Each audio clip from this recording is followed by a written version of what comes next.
In your classroom Ziaur Rahman Farooqui है। My dear, जिसमें हम सॉल्व करने जा रहे हैं आज की वीडियो में 10th क्लास का लास्ट रिव्यू यानी यूनिट 15 का रिव्यू, और इसमें हम यूनिट 11 से लेकर 15 तक के सारे जो कॉन्सेप्ट्स थे उनको हम रिव्यू करेंगे।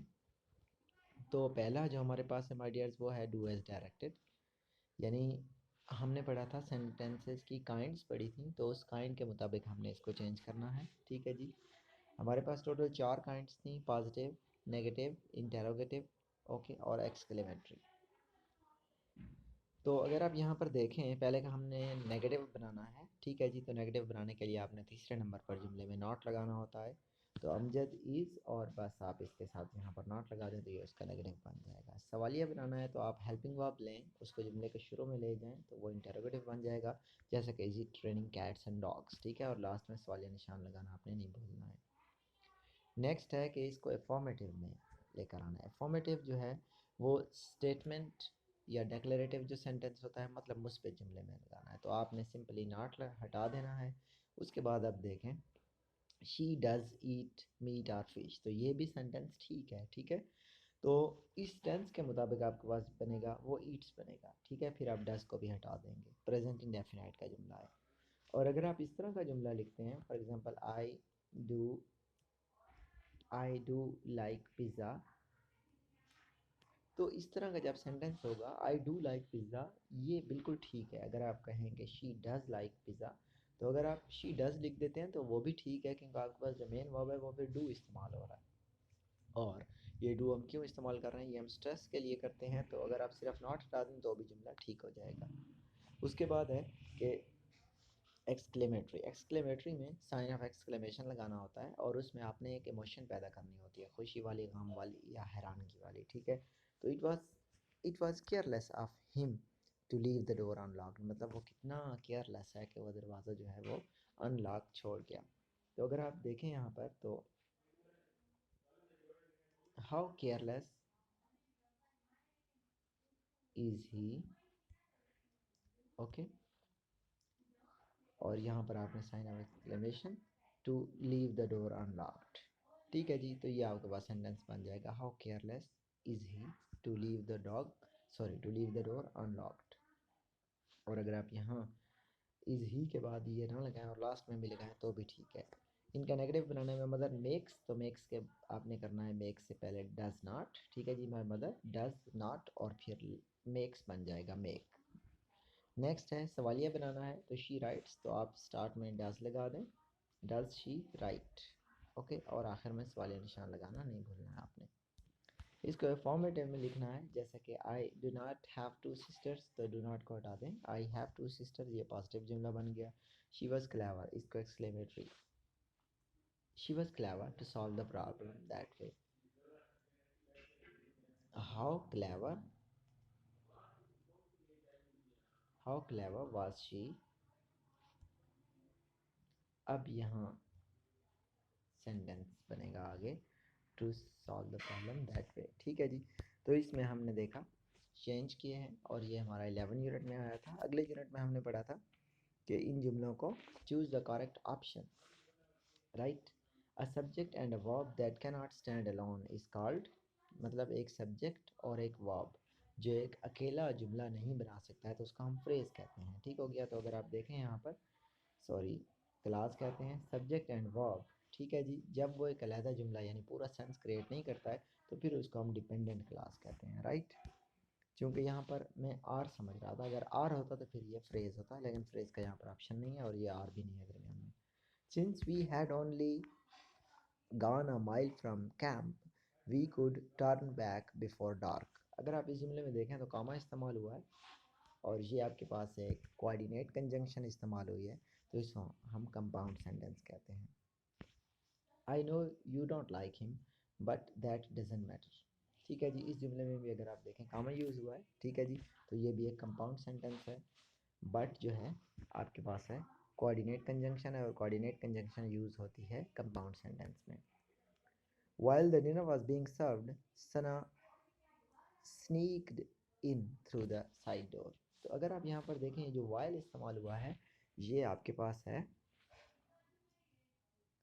सुबॉर्डिनेट कंजंक्शन, और ये यूज़ होती है कॉम्प्लेक्स सेंटेंसेस में। तो ये आपके पास कॉम्प्लेक्स सेंटेंसेस है।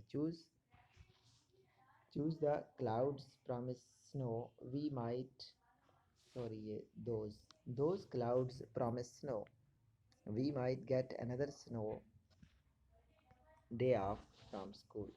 ओके, तो snow day off from school मतलब वो जो बादल हैं उनमें से स्नो मतलब लग रहा है, प्रॉमिस, ठीक है जी, वो प्रॉमिस कर रहे हैं कि उनमें स्नो होगी, तो हम जो है एक और दिन दोज, तो ये आपके पास कंपाउंड सेंटेंस है, सॉरी नॉट कंपाउंड सेंटेंस, ये आपके पास कॉम्प्लेक्स सेंटेंस है, क्योंकि ये जो साइन यूज़ हुआ है ये कॉम्प्लेक्स सेंटेंसेस में इस्तेमाल होता है। कामा या कोऑर्डिनेट कंजंक्शन हो तो वो फिर कंपाउंड सेंटेंस है। Choose the correct option to complete the conditional. तो कंडीशनल सेंटेंस हमने पढ़ा था, दो तरह के होते हैं। एक वो होते हैं जिसमें पॉसिबल चीज़ का जिक्र किया जाता है कि अगर आप ये काम करें तो आपका ये काम हो जाएगा, ठीक है। तो पॉसिबल जो होती हैं उसमें पहला आपके पास आता है प्रेजेंट में और दूसरा आता है फ्यूचर में, ठीक है जी। और जो दूसरी हमारे पास होती है उसमें हम अनरियल चीज़ के बारे में, कोई विश की बात कर रहे होते हैं कि अगर ऐसा होता तो फिर ऐसा हो जाता, और उसमें आपके पास वुड और फिर वर इस्तेमाल होता है, right. What would you dash if you won the lottery, what would you, तो यहाँ what would you do means आप क्या करोगे, ओके। तो वुड की वजह से हम इस पे यहाँ पर डू लगा देंगे, ये पास्ट में है। If you won the lottery, अगर आप लॉटरी जीतते हैं तो आप क्या करेंगे, तो what would you do.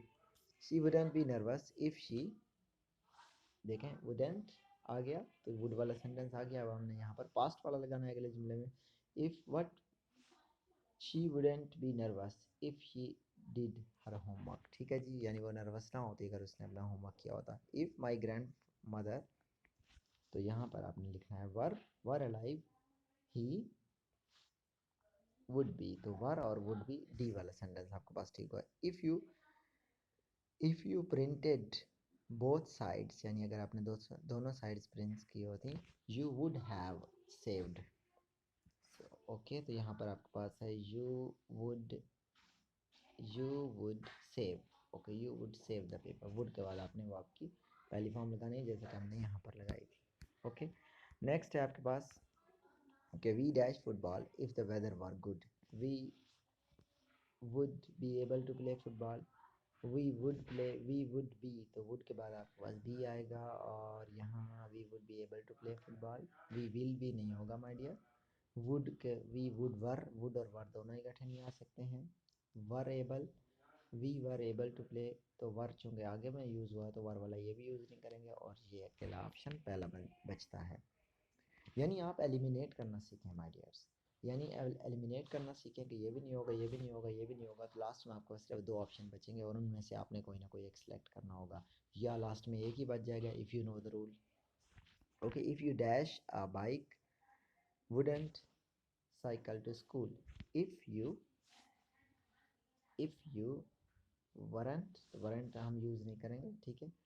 If you not had, ये भी यूज़ नहीं होगा। If you didn't have the bike, you wouldn't be if you didn't have, okay. तो यहाँ आपके पास बी वाला ऑप्शन ठीक होगा। The film dash more interesting if it, तो अगर आप देखें the film would be more interesting, इस वाले को देखें, हैज़ इस्तेमाल नहीं हो सकता तो ये ऑप्शन भी गया। द फिल्म वुड बी, तो वुड बी और हैड, डी वाला ऑप्शन यहाँ पर ठीक है, राइट। नेक्स्ट है आपके पास if my father dash me a cricket, if my father dash me a ticket I dash to the cinema, if my father, यानी अगर माई फादर,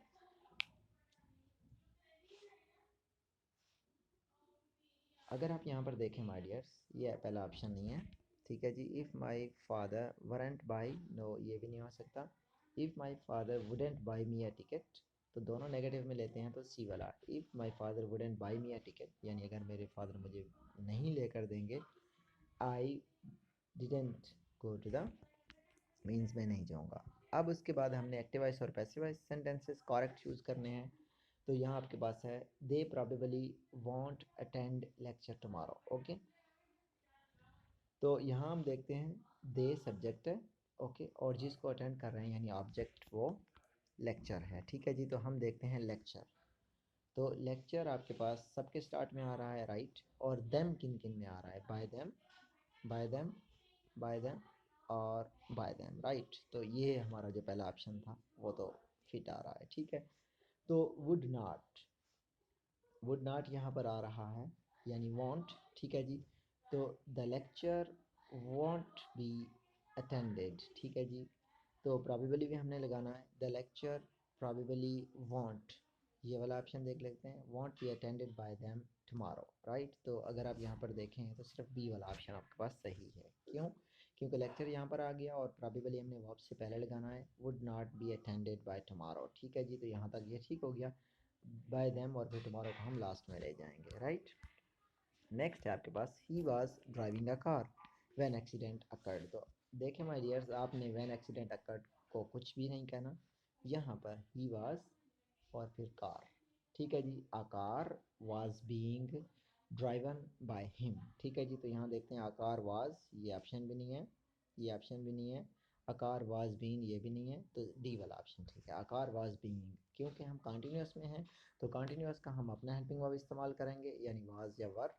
तो कार के हिसाब से हमारे साथ आएगा वाज, और उसके बाद हमने बीइंग भी लगाना है क्योंकि ये कंटिन्यूअस टेंस है। तो डी वाला ऑप्शन ठीक है। नेक्स्ट है, हु डिज़ाइन द कार, मतलब कार किसने डिज़ाइन की। तो बाय होम से जो जुमला स्टार्ट होगा वहीं ठीक होगा। तो अगर आप देखें तो सारे बाय होम से स्टार्ट हो रहे हैं, ठीक है।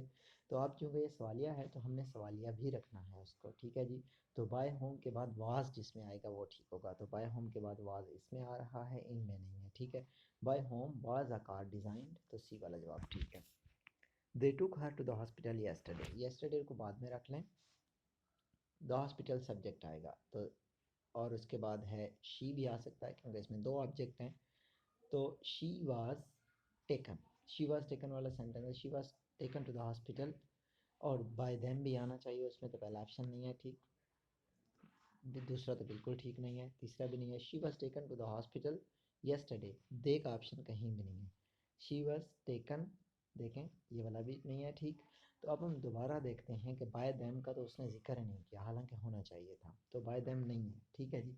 तो पहले का दोबारा गौर करते हैं, she was taken to the hospital yesterday, right. तो इसमें हमारे पास पहला ऑप्शन ही ठीक है। बाय देम अगर किसी और में होता तो फिर ये वाला ऑप्शन ठीक ना होता, राइट। पांचवें को देखते हैं, प्लीज़ विजिट मरी इन हॉट समर सीजन।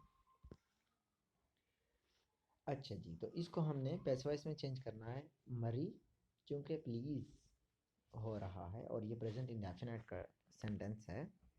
तो यहाँ हम देखते हैं कि कौन सा वाला, मरी विजिटेड बाय, तो ये वाला पहला ऑप्शन नहीं है। मरी इज़ विजिटेड बाय, सॉरी ये पीपल है, ठीक है जी। मरी is visited by people in hot summer, present indefinite, present continuous helping verb लिया, वर्ब की तीसरी फॉर्म बाय पीपल आ गया यहाँ पर। तो ये वाला आपके पास सेंटेंस बिल्कुल ठीक है, राइट। नेक्स्ट है आपके पास कि सिलेक्ट द करेक्ट पंक्चुएशन, यानी पंक्चुएशन हमने यहाँ पर करेक्ट फाइंड आउट करनी है कि कौन सी वाली ठीक है। तो यहाँ है, Spain is beautiful country, the beaches are warm, sandy and spotlessly clean. तो अगर आप यहाँ पर देखें तो बीचेस ये वाला ठीक नहीं है, राइट। आगे चलते हैं, Mary is a beautiful country, beaches are warm, sandy and spotlessly clean. Mary is a beautiful country, C वाले को देखते हैं, the beaches are warm sandy. तो अगर हम यहाँ पर देखें माय डियर तो ये वाला सेंटेंस ठीक है। क्यों? क्योंकि कॉलन लगा रहे हैं और आगे हम उसी ब्यूटीफुल कंट्री को एक्सप्लेन करते जा रहे हैं, और यही काम होता है कॉलन का कि हम आगे उसको एक्सप्लेन करते हैं। तो आपके पास बी वाला जवाब ठीक है। नेक्स्ट चलते हैं, the children's books were all left in the following places: Mrs. Faisal's room, Mr. Fakhr's office and caretaker's cupboard। ठीक है जी। तो अगर आप इसमें देखें तो चिल्ड्रन के बाद एपोस्ट्रॉफी यहाँ पर ठीक लगी हुई है, ठीक है जी। तो अगले में हम देखते हैं, यहाँ पर भी ठीक लगी हुई है। तो children books were all left in the following places, ठीक है जी। तो चूँकि एक्सप्लेन कर रहे हैं तो ठीक है, हम कॉलन लगा रहे हैं, ये वाला सेंटेंस ठीक है, ये वाला नहीं है ठीक, राइट। अगले में हम देखते हैं, ये तो ठीक है लेकिन इसने यहाँ अपॉस्ट्रॉफी नहीं लगाया, तो ये वाला भी गलत हो गया, ठीक है। Were all left in the following places, तो फॉलोइंग प्लेसेस में ये वाला भी नहीं, तो वहीं पहला बचता है आपके पास, यानी कॉलन का सही इस्तेमाल है, क्योंकि आगे हम एक्सप्लेन कर रहे हैं कि कौन सी जगह पर उनको रखा गया था। नेक्स्ट हम देखते हैं my dears, She always enjoyed sweets, chocolates, marshmallows and toffee apples, right. तो इसमें अगर आप देखें माय डियर्स, तो यहाँ पर स्वीट्स को आगे एक्सप्लेन किया जा रहा है, तो हमें कॉलन चाहिए स्वीट्स के बाद। एन्जॉयड स्वीट्स चॉकलेट्स नहीं, ये वाला सेंटेंस नहीं है, राइट। ये वाला भी नहीं है, ये वाला भी नहीं है, राइट। तो बचता है वहीं पहला। सेमी कॉलन का भी यही फंक्शन होता है कि हम आगे एक्सप्लेन करते जा रहे हैं और फिर हमने पहले दो के बाद कामा लगाया या एक के बाद लगाया, यहाँ भी कामा होता तो भी ठीक था, ठीक है। और फिर उसके बाद आपने एंड और फिर एप्पल से लगाया, राइट। तो पहला ठीक है। यहाँ हम देखते हैं माय डियर कि यहाँ आपके पास है Sara's uncle's car was found without its wheels in that old derelict warehouse, ठीक है जी। तो इसमें अगर आप देखें तो Sara's uncle's car was found without its wheels, ठीक है जी। आगे हम चलते हैं, ये वाला option Sara's uncle's car was found without its wheels in that old derelict warehouse, ठीक है जी। तो यहाँ अगर आप देखें तो इन दैट ओल्ड और ये दोनों एडजेक्टिव्स हैं, तो इनके दरमियान कामा होना चाहिए, राइट। तो यहाँ देखें एक कामा यहाँ और फिर ये दूसरा एडजेक्टिव आएगा, तो आपके पास बी वाला जवाब ठीक है। इट्स के साथ ये वाला गलत लगा हुआ है, ठीक है जी। और इसमें साराज और अंकल्स दोनों के साथ अपोस्ट्रोफी होनी चाहिए थी, दोनों नहीं है, तो इस वजह से ये गलत हो गया। और फिर ये भी ऑलरेडी गलत है, ठीक है, क्योंकि एडजेक्टिव्स के दरमियान कामा उसने नहीं लगाया। नेक्स्ट है आपके पास कि I can't see Tahir's car, there must have been an accident. I can't see Tahir's car, तो आई कांट सी ये वाला है फर्स्ट ऑफ ठीक लगा हुआ है, ये भी ठीक है। There must have been an accident, तो यहाँ पर हम देखते हैं पहला जवाब आपके पास ठीक है। अब हमने करना है चेंज इन डायरेक्ट में, डायरेक्ट से इनडायरेक्ट में। Jafar said I love this town, Jafar said that, I subject के साथ ही होगा, ही लव्ड दिस हो जाएगा दैट में, right. Do you like football, so he asked me if I liked, if I liked football. Next है I can't drive a lorry, he said that he can't हो जाएगा could not में, he could not drive a lorry and be nice to your brother, तो he said he asked me to be nice, ठीक है जी, to be nice to my brother। और next हो जाएगा don't be nasty, he urged me not to be nasty, ठीक है जी। तो अब हमारे 10th की जो इंग्लिश है वो ही finish. So that's it for today's review. If you are having any question, then you can ask me.